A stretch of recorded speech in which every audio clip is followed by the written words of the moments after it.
नमस्कार दोस्तों, स्वागत है आपके अपने चैनल पीकेटी आज और काल में। योगी के डर से हो गई थी खामोश, जिहाद के लिए आई थी हिंदुस्तान। दिल्ली बेंगलुरु टारगेट पर थे। 8 मई के फोन बिल ने सीमा हैदर का झूठ पकड़वाया। भारतीय टीवी पर बैठकर फूफी कोडवर्ड से पाकिस्तानी आकाओं को पहुंचाती थी मैसेज। गेटअप बदलने की मिली थी 1 साल तक ट्रेनिंग। 70,000 रुपए में खरीदा था फोन। पेशेवर लोगों ने किया था सीमा का मेकओवर। लखनऊ में पकड़ा गया सीमा के साथ आया जासूस। आईबी ने भी खोल दिए राज। रोते और चिल्लाते कटी सीमा की रात। नेपाल में फर्जी नाम से रुके थे सीमा और सचिन। काठमांडू के होटल न्यू विनायक के कमरा नंबर 204 का सच अब सामने आ चुका है, क्योंकि इसी कमरे में रुके थे सीमा और सचिन। होटल मैनेजर ने दोनों को पहचान लिया है। उसने खुलासा किया कि एक होटल के कमरे में ही दोनों की शादी हुई थी।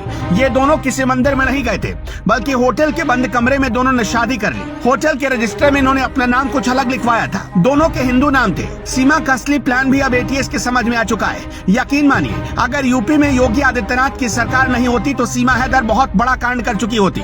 किसी तीसरे शख्स की मदद से पूरी तैयारी के साथ सीमा को भारतीय सीमा में दाखिल करवाया गया। सीमा ने बाकायदा पूरी तैयारी के साथ अपना ड्रेसअप इस तरीके से बनाया कि वो ग्रामीण भारतीय महिला लगे, न कि बाहर देश की महिला। नेपाल भारत की सीमा की सुरक्षा एसएसबी के जवान करते हैं। सीमा पर हाई रेजोल्यूशन कैमरे लगाए गए, जहां से किसी का भी बच पाना या भागना नामुमकिन है। लेकिन वहां के सारे वीडियो फुटेज खंगाल लिए गए, पर सीमा सचिन नहीं मिले।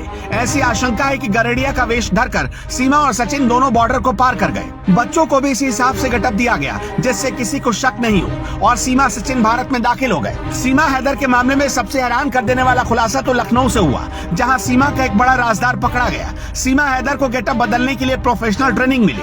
सीमा हैदर के लुक को किसी गांव और देहात की महिला की तरह दिखाने की खातिर स्पेशलिस्ट लोगों को तैनात किया गया। सीमा हैदर को दुबई में कैसा लुक रखना था, नेपाल में कैसे रहना था, और कैसे वेश में भारत नेपाल सीमा से पार करके भारत में दाखिल होना था, इसके लिए प्रोफेशनल लोगों को रखा गया। सीमा को साड़ी पहनना सिखाया गया। हिंदू बनकर सिंदूर कैसे लगाना है ये भी बताया गया।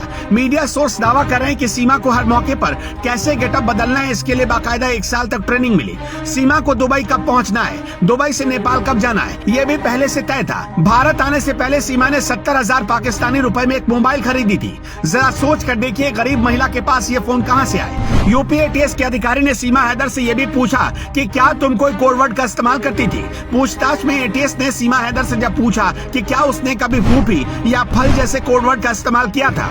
आपको बताते चले कि पाकिस्तानी खुफिया एजेंसी आईएसआई के कामकाज की कोड लैंग्वेज में फूफी उस शख्स को कहा जाता है जो अपने देश की जानकारी आईएसआई तक भेजने का काम करता है। वहीं फल कोडवर्ड का इस्तेमाल रुपयों के संदर्भ में किया जाता है। यूपी एटीएस ने सीमा हैदर से यह भी पूछा कि तुम इतनी शुद्ध हिंदी कैसे बोल लेती हो, तुम्हें हिंदू रीति रिवाजों के बारे में कैसे पता चला।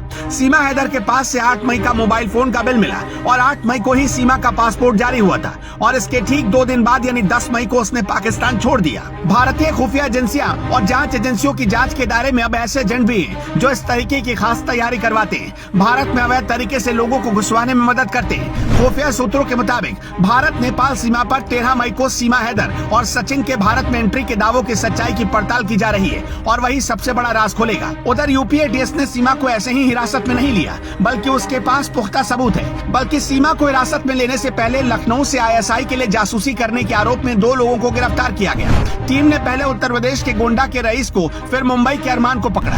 दोनों पर आरोप है कि ये लोग भारत की खुफिया जानकारियां पाकिस्तानी हैंडलर्स को पहुंचाते थे। कहा जा रहा है कि उनसे भी पूछताछ में कुछ अहम सुराग मिले।